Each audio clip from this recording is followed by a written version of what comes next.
For an end-of-year treat, Lorcana is giving us some ice cream, and it's vanilla.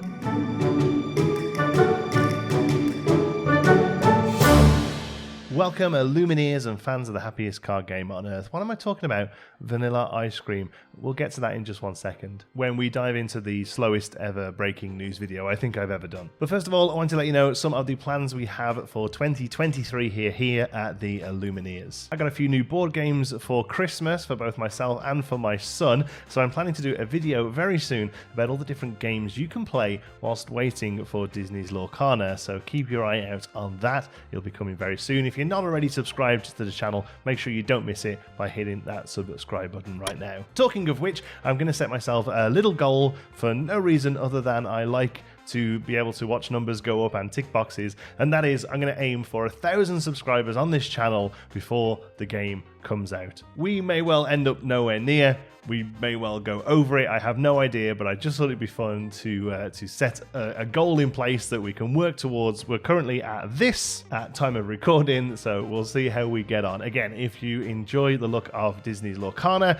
and you want to see lots of news and reviews and product reviews and box openings and all that kind of stuff as we get closer to release, make sure you've hit subscribe. Talking of news, we have some, but I'm super late on this. I've been away for the festive period, and I just got back, and when I wasn't away, I was working. I work in retail, very busy time of the year for us, and pretty much completely missed the boat on the latest card reveal, card number 9. Hold on, we have the original 6, we had the Mickey Mouse, we had Dragon's Fire, and this is number 9. And number 9 comes in the form of Olaf, Friendly Snowman. He's an Amethyst 1/3 for 1, and that's it. There's obviously more to talk about with this card, and I'll go into that in a moment. But first of all, I wanted to point out the lack of game text on the card here, and that's what I'm referring to at the start of the video when I said that it was vanilla. In video games, card games, board games, pretty much any kind of game really, vanilla refers to a basic version of either a game component or the game itself. For instance, in the world of MMOs,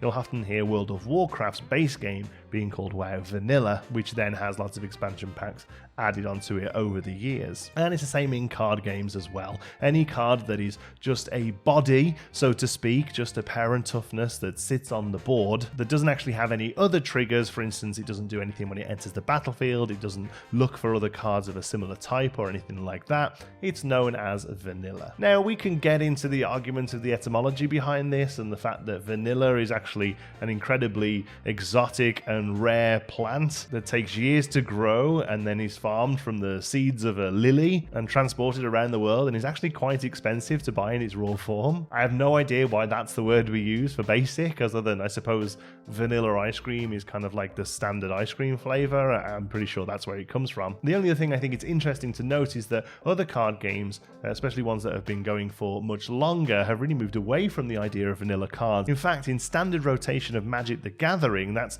the format that only ever looks at the most recent sets, and the older ones rotate out every year or every 18 months.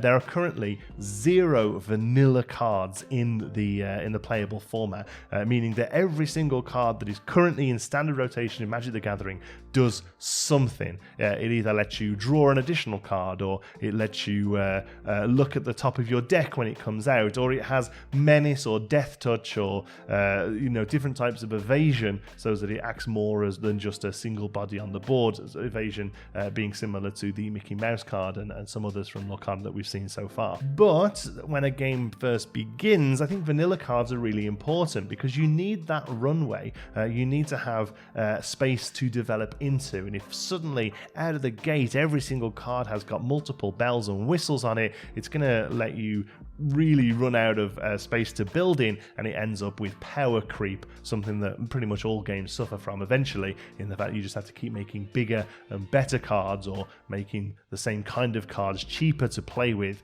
as in cheaper gameplay mechanic wise, not cost wise. So it's really good to see that we have just a body that sits on the board. It's kind of ironic that the fact that this card isn't very interesting is actually very interesting. But saying that doesn't mean there's nothing really else to mention here. The first thing I want to say is that this has the character type of ally. So a Storyborn card here, having fantastic art that is quite similar to the movie, backs up my speculation that Storyborn refers to the fact that this is a relatively one-to-one copy glimmer of those that we're used to in the current lore. But the artwork looks awesome. I don't think we know the artist yet because the bottom of the card is covered, something we'll be talking about in a moment.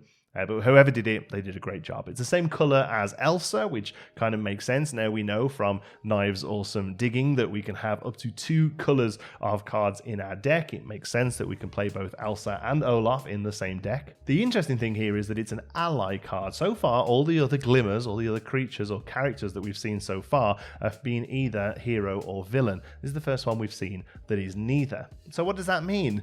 Well, it could just be another type that eventually is going to get looked at through the rules. This hero gains 1 power for every ally on the board, that kind of thing. But it could suggest that there are different mechanics here. Maybe allies can only be played with heroes and villains might get henchmen or something. Most of this I'm not pulling out my butt, by the way. It's similar to the Villainous series of games that Ravensburger, who are producing Lorcana, produce. But that's a lie. I'm kind of pulling all this out my butt. Wild speculation. Wild speculation. Don't keep telling me this is speculation. I know it is. The game doesn't exist. The other really interesting thing is just this little bit of artwork here. There's a small arrow pointing down from the area that says what type of character this is, and it's pointing down into a slightly different color background piece where you would normally have the rules text.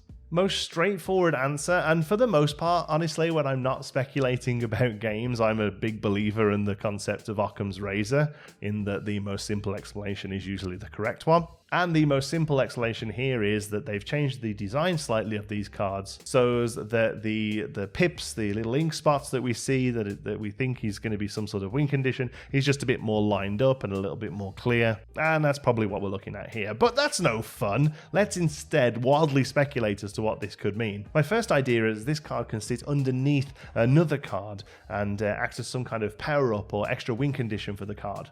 So for instance, Elsa is able to generate these Olaf, and they sit underneath her and you can make multiples of them, kind of similar to how tokens would work in Magic the Gathering, and that they're not necessarily played from your hand but instead generated through another form of gameplay. This card does have a cost in the corner, so it still seems like you're going to be able to play it from your hand like all of the other cards we've seen, but I think the fact that we're seeing Olaf as an ally and not a hero, he could quite easily have been a hero card and nobody would have even blinked, I don't think. So the fact that we're seeing him as an ally, and in the film, you know, he's very much a sidekick character, it suggests to me that these are going to work slightly differently to heroes, even if it's just in the deck construction part of the game. You can only have single copies of heroes, but you can have multiple copies of allies or something like that. I would totally think that could be a fair thing to say as well as part of deck construction. You're only allowed 1 Mulan, but you're allowed multiple Mushus. You're only allowed 1 Aladdin, but you can have multiple Abus. Either way, I think it's great that they've really started to drip feed us this content that we've been dying for. We could spend another hour probably dissecting this card. The little border above the flavor text there has a slightly different design that we've seen already. Is that a thing? I don't know. It may well be that these cards are still getting tweaked design-wise, and that the D23 ones won't be exactly the same as the ones we'll see in the first set, the first chapter. I think mechanically I'd be very surprised if they're changing stuff now. That most definitely is set in stone at this point. But little design tweaks to make the ink spots be a little bit more copacetic or something like that, I could certainly see that sort of thing happening. If that's the case, it makes the D23 cards even more special, because then it isn't just the D23 logo that's different. The actual cards themselves are going to have a little bit of a change to them. But everything that's major here, you know, the border, the costs, the artwork, the size of the cards, obviously, all of that is 100% set in stone. And if anybody is out there holding on to the D23 cards to play with, I'd be amazed if there was. But if anyone is out there and wanted to play with them, I'm sure you're going to be able to put them in your deck and shuffle up and play. I mean, that's a hell of a flex, but, you know, I'm pretty sure you'll be able to. I don't think the difference is going to be that much, but it might just be that we're changing the design slightly to have them, so basically that they've been listening to some feedback that's been going around, or it could mean something more. Allies could work differently, they could generate, they can multiply, they could act as a different win condition. Who knows? I'm knocking the microphone and getting so excited. I've had the pleasure to work with some awesome content creators recently within the Lorcana space. If you didn't see it already, I was a guest on Lorcana HQ's podcast. There is a link to that in the description. Please go and check it out. I had an absolute blast talking to those guys. And I'm also working on something else. I'm about to record it as soon as I finish recording this for another awesome channel. I'm not going to say what the video is because it's theirs to reveal, but there is going to be a link in the description to a few awesome creators that I've been enjoying watching as we lead up to more information from Lorcana. I hope you had a fantastic end to 2022. I hope you enjoyed your vacations if you had time off. I hope you enjoyed Christmas if you celebrate it. If you don't, I hope you had an awesome Sunday. And here's all the best for 2023. Thank you so much for watching. Until the next one, be good.